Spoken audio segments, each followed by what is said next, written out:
Main ஈவெண்ட்ல போய் நின்னேன். ஒரே ஒரு ஏகேஎம் தான் கிடைச்சது. எத்தனை பேர் நிற்கிறாங்க முன்னாடின்னு தெரியலையே அப்படின்னு சொல்லி லெஃப்ட் என்ட்ரன்ஸ்ல நின்று இருந்தேன்.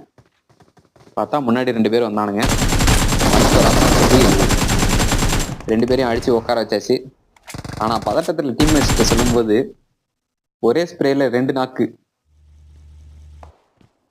அப்படின்னு சொல்றதுக்கு பதிலா ஒரே நாக்குல 2 ஸ்ப்ரே அப்படின்னு சொல்லி சொன்னேன். பசங்க தான் கரெக்ட் பண்ணாங்க. அதுக்கப்புறம் ஈவெண்ட் முடிச்சுட்டு கீழே வந்தோம். ஒருத்தன் அனாதையா போயிட்டு இருந்தான் கேமல்ல. அவனையும் அடிச்சு படுக்க போட்டாச்சு. Last of it he might have lost his hope அப்படின்னு சொல்லி அடிச்சு படுக்க போட்டாச்சு. அதுக்கப்புறம் லாஸ்ட் பட் முன்னாடி ஜோன் போனோம். இந்த பில்டிங்ல போய் பிடிக்கலான்னு பார்த்தா இங்கே ஒருத்தன் இருந்தானுங்க. எங்க டீம்மேட்ஸ் யாரோ நேர்லாம் போட்டாங்க. ஆனா என் நேர்ல தான் சாவேன்னு சொல்லி என் மாலில தான் செத்தான் அவன். அதுக்கப்புறம் இன்னும் ஒரு 3 பேரை என் டீம்மேட்ஸை அடிச்சு கொண்டாங்க. அதனால எனக்கு ரெக்கார்ட் ஆகல. வீடியோ பிடிச்சிருந்தா லைக் பண்ணுங்க, ஷேர் பண்ணுங்க, சப்ஸ்கிரைப் பண்ணுங்க. Thank you guys.